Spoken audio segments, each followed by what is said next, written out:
Hi guys, welcome back to Book Talks. आज हम शुरू करेंगे द अल्केमिस्ट की story. So let's get into the video without wasting any further time. उसने अपना पाउच खोला देखने के लिए कि उसके पोजेशंस में क्या बचा है। शायद शिप पर खाए गए सैंडविच का थोड़ा हिस्सा बचा हो, लेकिन सिर्फ उसने वो हैवी हुक और अपना जैकेट और 2 स्टोन्स देखे जो ओल्ड मैन ने दिए थे। जब उसने स्टोन्स को देखा, किसी वजह से उसे रिलीफ महसूस हुआ। उसने 6 शीप्स एक्सचेंज करके 2 प्रीशियस स्टोन्स लिए थे जो एक गोल्ड ब्रेस्ट प्लेट के लिए गए थे। वो स्टोन्स बेच कर रिटर्न टिकट खरीद सकता था, लेकिन इस बार स्मार्टर रहूंगा। लड़के ने सोचा, स्टोन्स को पाउच से निकाल कर अपनी पॉकेट में डालते हुए।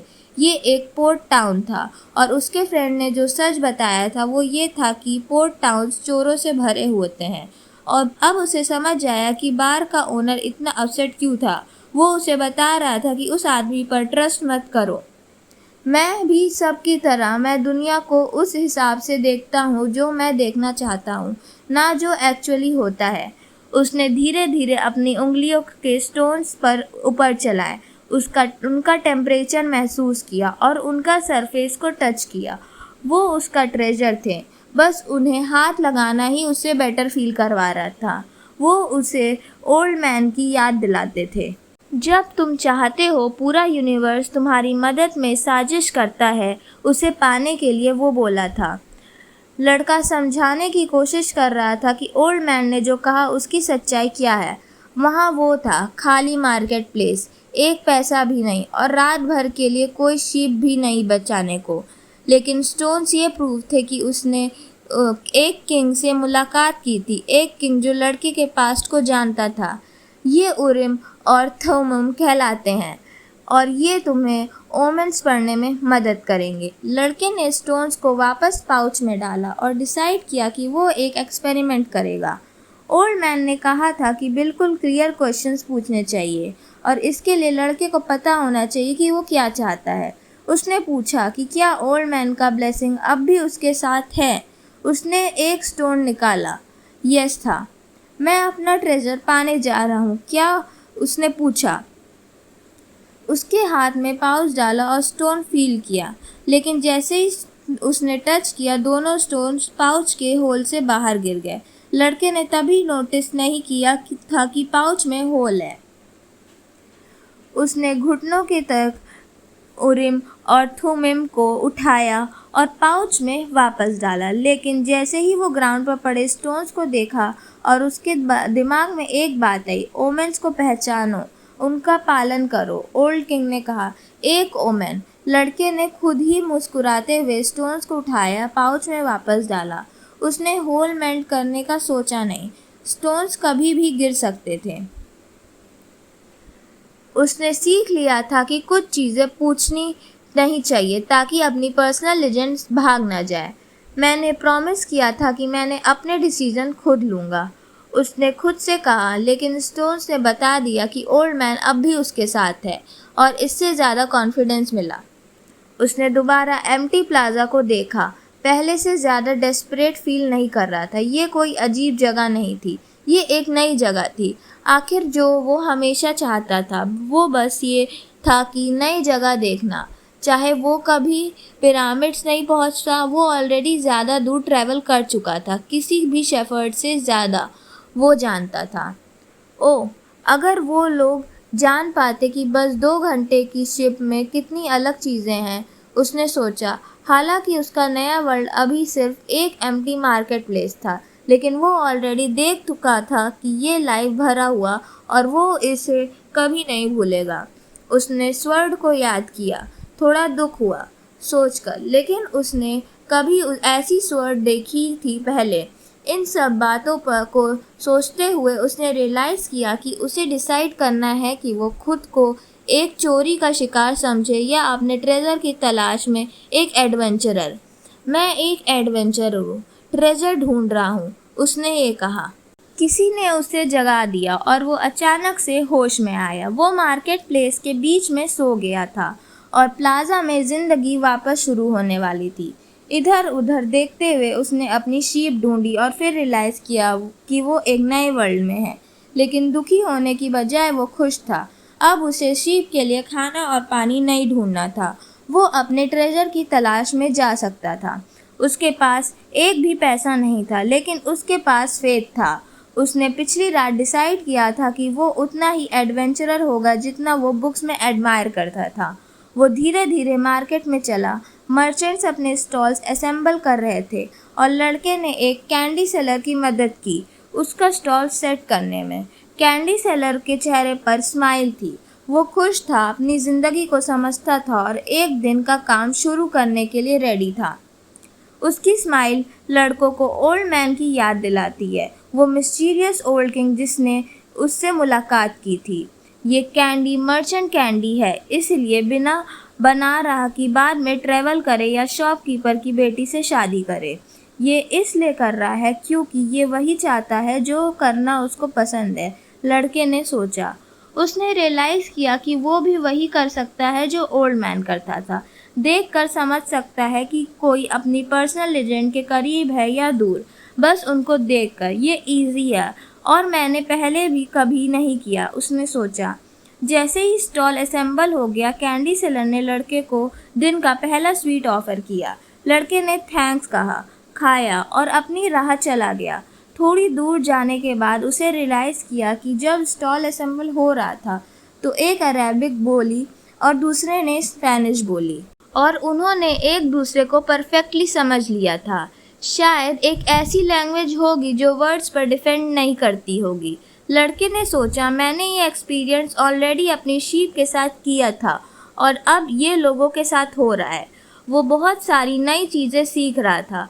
कुछ चीज़ें ऐसी थी जो उसने पहले एक्सपीरियंस की थी, मतलब नई नहीं थी, लेकिन वो पहले कभी परसीव नहीं कर पाया था।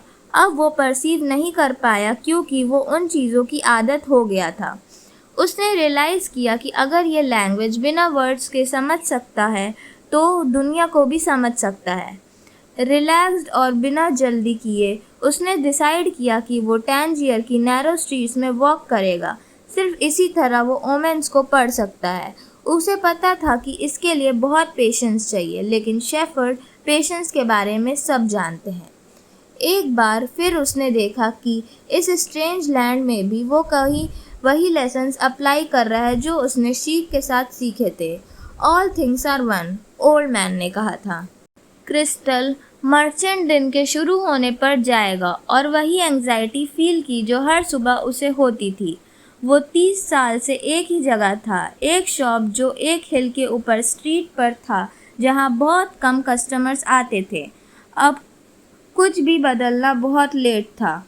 उसे अपनी ज़िंदगी में सिर्फ एक चीज़ सीखी थी, क्रिस्टल ग्लासवेयर खरीदना और बेचना। एक वक्त था जब बहुत लोग उसके शॉप में जाते थे। अरब, मर्चेंट्स, फ्रेंच और इंग्लिश जियोलॉजिस्ट, जर्मन सोल्जर्स जो हमेशा वेल हील्ड रहते थे। उस वक्त क्रिस्टल बेचना बहुत वंडरफुल था। उसने सोचा था कि वो कितना रिच होगा और जैसे जैसे वो बड़ा होगा उसके पास खूबसूरत औरतें भी होंगी। लेकिन वक्त के साथ टैंजियर बदल गया। पास की सिटी क्वेटा ने टैंजियर से ज़्यादा तेज़ी से ग्रो किया और बिजनेस गिर गया। नेबर्स मूव ऑन हो गए। सिर्फ कुछ छोटी शॉप्स ही हिल पर बची रही और कोई भी हिल पे चढ़ के सिर्फ छोटी शॉप्स देखने नहीं आता। क्रिस्टल मर्चेंट के पास कोई चॉइस नहीं था। उसने अपनी ज़िंदगी के 30 साल क्रिस्टल पीसेस खरीदने और बेचने में बिताए और अब कुछ और करना बहुत लेट था। उसने पूरी सुबह स्ट्रीट में आने जाने वालों को ऑब्जर्व करते हुए बताई। उसने ये कम सालों से किया था और हर रोज़ एक गुज़रता था।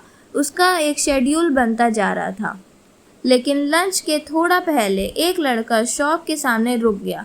वो नॉर्मल ड्रेस में था, लेकिन क्रिस्टल मर्चेंट की ट्रेन आके देख सकती थी कि लड़के के पास खर्च करने के लिए पैसे नहीं है। फिर भी मर्चेंट ने डिसाइड किया कि वो अपना लंच थोड़ी देर के लिए डीले करे जब तक लड़का वहाँ से चला न जाए।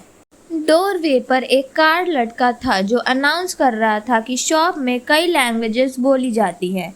लड़के ने देखा कि एक आदमी काउंटर के पीछे अपीयर हुआ। मैं ये ग्लास विंडो क्लीन कर सकता हूँ अगर आप चाहें, बोला लड़का। जैसे भी अभी दिख रहे हैं, कोई भी इन्हें खरीदना नहीं चाहेगा। आदमी ने बिना रिस्पॉन्ड किए उसे देखा। बदले में आप मुझे खाने को दे सकते हैं, लड़के ने आगे बोला। आदमी अब कुछ नहीं बोला और लड़के को लगा कि उसका डिसीजन लेना पड़ेगा। उसे पाउच में जैकेट था। वो डेजर्ट में ज़रूरत नहीं आने वाली थी। जैकेट निकालते ही उसने ग्लास साफ करना शुरू कर दिया। आधे घंटे में उसने विंडो के सारे ग्लास साफ कर दिए। तब तक 2 कस्टमर शॉप में आ चुके थे और कुछ क्रिस्टल्स खरीद लिए थे। क्लीनिंग कंप्लीट करने के बाद लड़के ने आदमी से खाना मांगा। चलो लंच करने चलते हैं, बोला क्रिस्टल मर्चेंट। उसने दूर पर साइन लगाया और दोनों पास के एक छोटे कैफे में गए। जैसे ही वो एक टेबल पर बैठ गए, क्रिस्टल मर्चेंट हंस पड़ा। तुम्हें क्लीनिंग करने की ज़रूरत ही नहीं थी, बोला मर्चेंट। कोरन कहते हैं कि भूखे आदमी को खिलाना चाहिए। तो फिर आपने मुझे क्यों करने दिया? लड़के ने पूछा। क्योंकि क्रिस्टल गंदा था और तुम्हें मुझे भी नेगेटिव थॉट से अपने माइंड्स को साफ करना था। जब उन्होंने खाना खाया, मर्चेंट ने लड़के की तरफ देखा और बोला, मैं चाहता हूँ कि तुम मेरे शॉप में काम करो। तुम्हारे काम करते वक्त आज 2 कस्टमर आए और ये एक अच्छा ओमेन है। शेफर्ड ने सोचा, लोग ओमेन के बारे में बहुत बोलते हैं, लेकिन वो सच में नहीं जानते कि वो क्या बोल रहे हैं। जैसे मैंने इतने सालों तक रियलाइज़ नहीं किया कि मैं अपनी शीप्स के बिना वर्ड्स की लैंग्वेज में बात कर रहा था। तुम मेरे लिए काम करना चाहते हो? मर्चेंट ने पूछा। मैं आज बाकी के दिन के लिए काम कर सकता हूँ, लड़के ने जवाब दिया। मैं पूरी रात काम करूँगा डॉन तक और शॉप का हर क्रिस्टल पीस क्लीन करूँगा। बदले में मुझे कल इजिप्ट जाने के लिए पैसा चाहिए। मर्चेंट हंस पड़ा। अगर तुम 1 साल भी मेरे क्रिस्टल साफ करते हो और हर पीस बेचकर अच्छा कमीशन भी कमा लेते, तब भी तुम्हें इजिप्ट जाने के लिए पैसा उधार लेना पड़ेगा। यहाँ और वहाँ के बीच डेजर्ट के हज़ारों किलोमीटर्स हैं। एक ऐसी साइलेंस हुई कि ऐसा लगा जैसे पूरा शहर सो गया हो। बाजार का कोई साउंड नहीं, मर्चेंट्स के बीच कोई आर्ग्यूमेंट नहीं, कोई टावर पर चढ़कर चैंट नहीं कर रहा। ना होप, ना एडवेंचर, ना ओल्ड किंग या पर्सनल लेजेंड, ना ट्रेजर और ना पिरामिड्स। ऐसा लगा जैसे पूरी दुनिया चुप हो गई हो, क्योंकि लड़के की सोल चुप हो गई थी। वो वहाँ बैठा कैफ़े की डोर के थ्रू ब्लैंकली स्टेयर कर रहा था। सोच रहा था कि काश मैं मर गया होता और सब कुछ बस ख़त्म हो गया जाता। मर्चेंट चिंतित हो गया। लड़के को देखकर जो खुशी उसने सुबह देखी वो अचानक गायब हो गई। मैं तुम्हें पैसे दे सकता हूँ तुम्हारे देश वापस जाने के लिए, बेटा, बोला क्रिस्टल मर्चेंट। लड़का कुछ नहीं बोला। वो उठा, अपने कपड़े ठीक किए और पाउच उठाया। मैं तुम्हारे लिए काम करूँगा, बोला। और एक लंबी साइलेंस। उसके बाद उसने ऐड किया, मुझे कुछ शीप्स खरीदने के लिए पैसे चाहिए। तो ये था द एल्केमिस्ट का पार्ट 1, जो कि हमने पार्ट वाइज अभी तक पढ़ा है। इसके आगे की स्टोरी है पार्ट 2 की, जो कि हम नेक्स्ट वीडियो से कंटिन्यू करेंगे। So stay tuned, stay connected. Video पसंद आई तो लाइक करो और चैनल पे न्यू हो तो सब्सक्राइब करना मत भूलना। Thanks for watching, bye.